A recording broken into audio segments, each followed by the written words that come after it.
This is a big step. Today, we start the 4th main series arc, Omen of the Stars. In addition to being my personal favorite arc, despite its we'll get to that eventually, and also being the primary driving force behind my warrior's inspiration and desire to write Paws of Stars, this arc is also important in the overall trajectory of the series. As you will come to see, it marks the end of an era in more ways than one, and ends up inventing some lore that will persist and warp significantly through to the present day.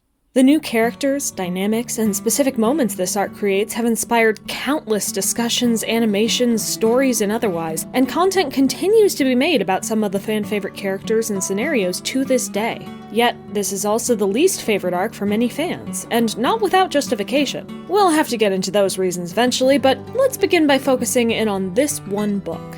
The 4th Apprentice arrived on the 24th of November in 2009, around 7 months after Sunrise, 5 months after Return to the Clans and Code of the Clans, and 4 months after Blue Star's Prophecy. This one was written by Cherith Baldry, who did write the last main series book, Sunrise, but didn't have to write the Super Edition that came out most recently, so we can hope she had a little more time to contemplate what to do with the story. Starting up a new arc with almost the same status quo as the last, but having to pull a wholly new plot and set of character arcs from it was always going to be a challenge, and it isn't helped by the fact that we're introducing a new protagonist to replace Hollyleaf, who, at the very end, Cherith finally seemed to have gotten a grip on. We'll just have to see how she and Vicky faced those challenges then. For our Allegiance check-in, due to how closely Omen of the Stars follows Power of 3, there aren't as many changes as exist between some arcs, but there still are some. As we saw in Sunrise, Honeyfern died to a snake, Whitewing became a queen while nursing her kits, Leafpool joined the warriors list after leaving her medicine duties, and Hollyleaf was lost as well. In these allegiances, we also learn that Poppyfrost joined the nursery, expecting Berrynose's kits. Millie left the nursery, and 4 new cats have become warriors. Foxpaw and Icepaw became Foxleap and Icecloud, and Toadkit and Rosekit became Toadstep and Rosepetal. You might recall in Sunrise that Spiderleg said he would start spending more time with his kits after Leafpool and Daisy lectured him. With this massive time skip in his kits' lives, though, it's unlikely now that we'll ever see that. Anyway, with all of these changes in both directions, ThunderClan has 21 warriors listed instead of 20. Millie and Greystripe's kits, Briarpaw, Blossompaw, and Bumblepaw, are now the apprentices of the clan, and Whitewing's kits, Dovekit and Ivykit, are listed in the nursery. Purdy was also added to the Elder's Den, which can only be a benefit. As far as statistics, the total speaking cast for this book is 72 cats, identical to Sunrise, but the top 10% of those cats have 70% of the lines, slightly less than Sunrise had. 51% of the cast is she-cats here, instantly tying Eclipse, which had the highest percentage in Power of 3. But those cats still only have 39% of the lines, which was around the average for the last arc.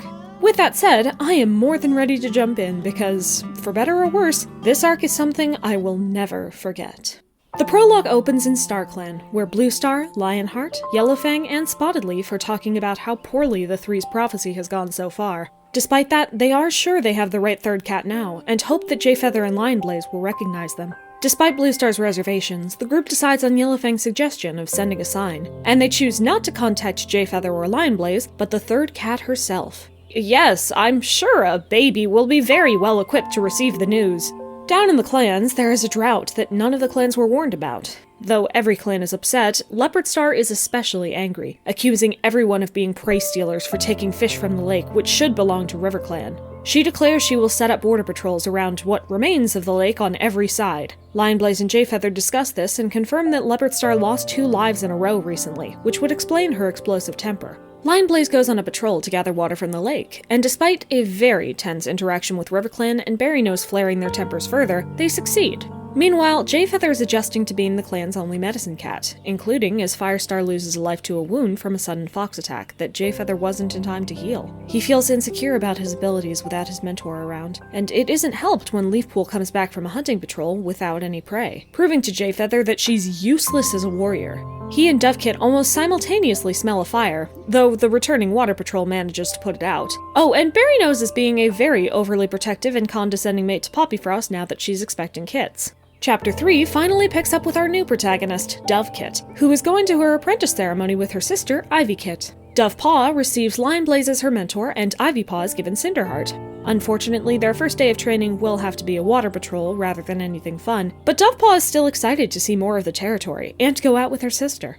Dovepaw readily takes in all the information she can get, including the sights and smells of the patrols of warriors in ShadowClan and RiverClan. We don't have time to dwell on that though, because Berrynose and Spiderleg got stuck in the mud. Cinderheart and Thornclaw helped to get them out, unknowingly using Jayfeather's stick and causing the medicine cat to get very angry, which no one really understands. Rainstorm from RiverClan also attacks Ivypaw for sniffing at an already dead fish on the ground, and falls into the mud as well. But they save him and take him to their camp to recover. Ivypaw immediately apologizes for getting Rainstorm hurt, but Cinderheart and Dovepaw assure her it's not her fault. Lionblaze is asked to go on the patrol to bring Rainstorm back, and he brings Dovepaw along, but Cinderheart and Ivypaw aren't coming. Ivypaw isn't upset at all though, because Cinderheart promises to teach her some fighting moves while they're away. Mistyfoot greets the patrol curtly and refuses to let them see Leopardstar, which Dovepaw assumes is because they were worried about that sick cat in the camp, one Lionblaze hadn't noticed at all. A moon later, Dovepaw has a dream where she talks to a Starclan cat and hears that hardship and blood loss are just part of being in a clan. Before Dovepaw can respond, she fades away with only a single message on the breeze. After the sharp-eyed jay and the roaring lion, peace will come on Dove's gentle wing. She promptly ignores this because there's no reason for Starclan to have contacted her of all cats. Oh, also Dovepaw is an amazing hunter, being praised by several warriors and shaping up to be the best hunter in the clan. Ivypaw, meanwhile, didn't catch anything because she missed the squirrel she had found. The clan talks about what could be making the lake dry up, and Dovepaw says that, obviously, it's those brown animals that are blocking the stream outside clan territory. Everyone decides this is nonsense and that Dovepaw is making it up, and Ivypaw is especially annoyed because it seems like she's just trying to get even more attention than she had already. Lionblaze, however, asks Dovepaw to follow him out of camp, where he quickly tests her with Jayfeather and determines that she is the third cat, which Dovepaw doesn't believe.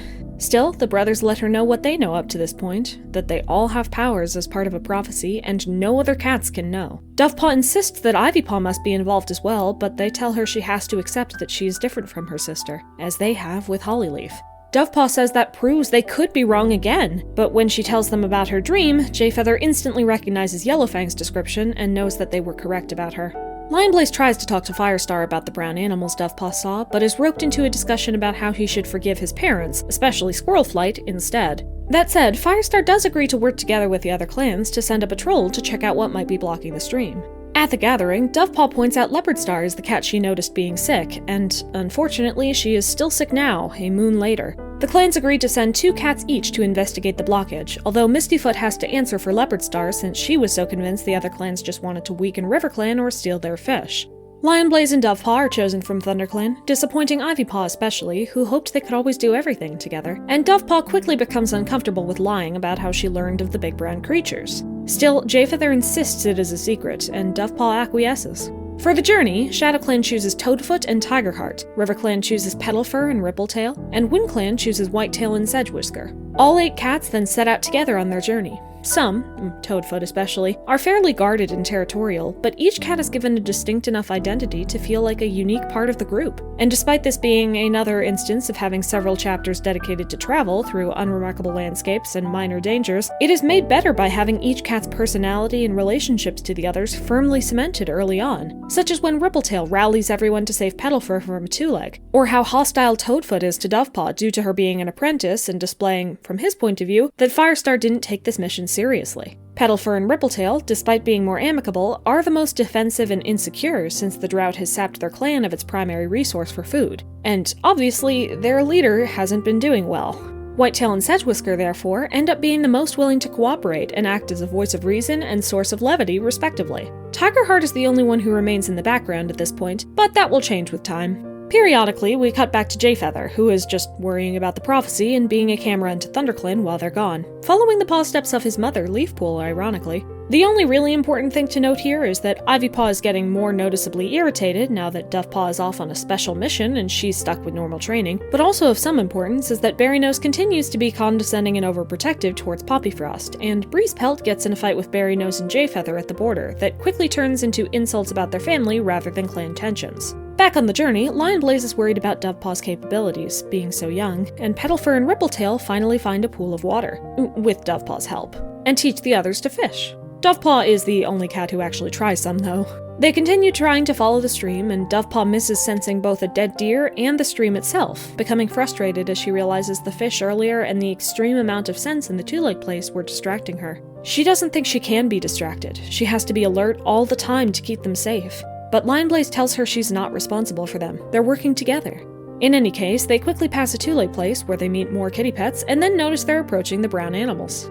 Back in the clans, Cinderheart pleads with Jayfeather to help Poppyfrost, who is definitely depressed, and ends up letting out in her emotions that she misses Hollyleaf so much. Jayfeather agrees to do what he can and follows Poppyfrost into her dreams, where she declares that she must see Honeyfern, despite his protests. The next day, after his normal duties, several cats exclaim that they can't find Poppyfrost, and Jayfeather guesses where she is, tracking her all the way to the moon pool, where, unfortunately, Breezepelt's scent is as well. Back on the journey again, they find an enormous barrier of logs clearly blocking the stream, but the brown animals are still around, building and strengthening it. After a quick two-leg interaction, the group meets Woody, a cat who lives here right now and knows about the brown animals, beavers, and that the two-legs brought them. He says he'll show them around the dam, but still thinks their quest is silly and doomed because the beavers are very strong. That night, after they hunt, they launch an attack on the beavers, and they quickly realize they are losing. Even as Lionblaze realizes that Tigerheart used a battle move that Tigerstar had taught to him in his Dark Forest dreams, it's not enough for him to come out unscathed.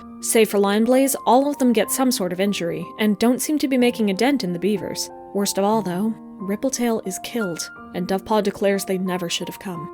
Back in the clans again, Jayfeather meets Poppyfrost and hears her lament that Berrynose doesn't care about her, that he never stopped loving Honeyfern, and that, after the first time she went to Starclan when she was very sick, she knows she can do it again. She has to see her sister. Breezepelt then appears and threatens them both, openly attacking Jayfeather as Poppyfrost backs away. A second cat appears and joins Breezepelt in his attack, one Jayfeather can't identify, and it looks like Jayfeather will lose until Honeyford appears from Starclan, chasing both warriors off. Poppyfrost can't see her, but she asks Jayfeather to pass on a message, that she misses her, and that Berrynose does love her, but is scared of losing another mate. Yellowfang also comes to say Breezepelt's accomplice was someone she knows, a sign of great trouble, and that the Dark Forest is rising. It's a powerful scene overall, but I still wish Starclan was a little less cryptic when they're in mortal danger. Once again cutting back to the journey, the group mourns for Rippletail and is prepared to head home, until Lionblaze says they need to find a different way to free the water, and Petalfur suggests tearing the dam itself apart, with a more intentional plan than the last time. They get the kitty pets they met on the journey to come back and help dismantle the dam, while Whitetail, Sedgewhisker, and Woody distract the beavers. Petalfur shows herself to be quite clever, as she suggests aiming for the thickest branches at the bottom, since, if they come undone, the whole dam might come apart. They begin, and Tigerheart falls off the dam at first, but comes back more angry and passionate rather than hurt. Petalfur leads them in pulling the dam apart, as she is able to predict where the water will go, and the dam does break, bringing with it a flood that sweeps the cats away. So hey, back in the clans, Jayfeather wakes up and takes Poppyfrost home, being quickly greeted by a very worried and loving Berrynose. We also get a quick reminder that Cinderheart is comfortable in the medicine den because Cinderpelt, and Rock appears to admit that, yes, he knew about Jayfeather's parents, but didn't tell him to preserve his status in the clan for the sake of the prophecy. Jayfeather is furious, and he picks up a stone to break his precious stick in connection to Rock immediately. One final time, we go back to the traveling group where Dovepaw saves Tigerheart from the flood, and Petalfur gets the water out of his chest. Whitetail thanks Starclan for their victory, and Dovepaw and Lionblaze thank themselves, knowing it was their powers that helped them get this far. They head back home as friends, though they break up as soon as they reach each of their borders. Dovepaw happily greets Ivypaw again, saying she missed her, and Ivypaw says she was worried Dovepaw wouldn't care. Dovepaw assures her that they're best friends, no matter what. While out on a walk that night, the sisters note that the lake does seem closer than before, and it'll be even better to see when it's all filled up again. Ivypaw gets a splinter from Jayfeather's stick on her paw, but thankfully wasn't hurt. They each say they're glad to have each other and won't ever leave again. Then Poppyfrost's skits are born, and Jayfeather leaves her with Berrynose while he tells Lionblaze what happened at the moon pool, and Lionblaze tells him Tigerheart is probably training in the Dark Forest, along with Breezepelt, according to Jayfeather. They now know that the Dark Forest is able to break through, and when they start a battle, it will be a real one. The pacing of this book is, all told, pretty good, managing to include a reintroduction to the clans, the old and new casts of this book, a main journey plot with a whole new cast, location, problem, and solution, and a side plot around Poppyfrost that feeds lightly into what we can now assume will be the overall arc's narrative on the Dark Forest. This book didn't jump headfirst into a Dark Forest-centric plotline, but there will be time for that, and considering they had to introduce and endear us to a whole new protagonist with a new character, power, and set of relationships, it's okay to go light on the arc's plot for now, as long as we can get more into that later.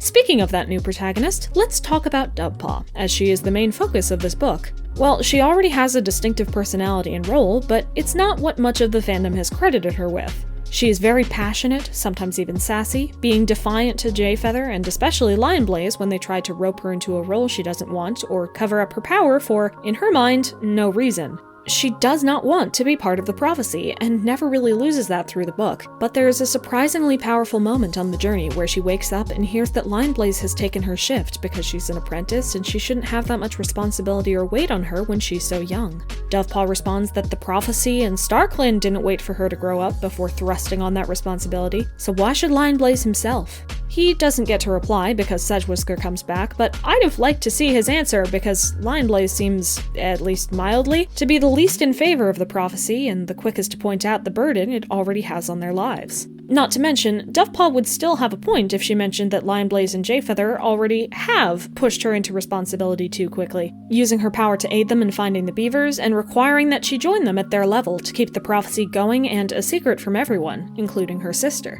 She's already a unique and sympathetic protagonist who could definitely have some interesting dynamics going forward, with the two Toms who have really only joined her out of necessity rather than care. On a power level, Dovepaw does seem to have limits to what she can smell and see. She notes WindClan and ShadowClan patrols at their own borders, but doesn't mention anyone in their camps, and when she later meets cats from the different clans, she knows nothing about them to start off with. Not their names, faces, scents, or personalities. That was, in fact, a very overwhelming part of the journey for her. She was also overwhelmed by the numerous scents in the Two Lake place, and was able to miss smelling a dead deer because of the fish scent in her nose. Despite this, we also distinctly know that her senses were able to smell and see beavers 2 days of journeying away. So, well, her power at this point is as nebulous as the other two, and I would like to see it more solidified so it could become more a part of who she is. Notably, she also truly loves her sister, and Ivypaw feels the same way. They consistently want to be together, actively try to include each other in everything they do, and get upset when they're away from each other. Ivypaw does display a tiny amount of competitiveness and irritation in different parts of the book, but is mainly reacting in a reasonable way here, and both sisters end up reconciling with no loose ends at the last chapters of the book.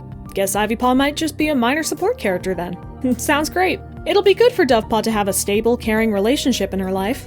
As for our other protagonists, Lionblaze has actually lost most of the overtly emotional nature, penchant for violence, stupidity, recklessness, and rivalry he had before, only expressing occasional forlornness over having to cope with the prophecy, which he shares with Dovepaw. He acts almost like a beacon of wisdom for the young apprentice, and the closest thing to a compassionate paternal figure that she has through most of the book. We'll see if that part continues, but it isn't really what I would have expected from the last arc's portrayal of Lionblaze. Also, in Dovepaw's literal first days of training, she had already given away twice that she could sense things beyond normal cats, and it took a moon more before Lionblaze thought to intervene. So maybe a bit of Lionblaze's stupidity has carried over.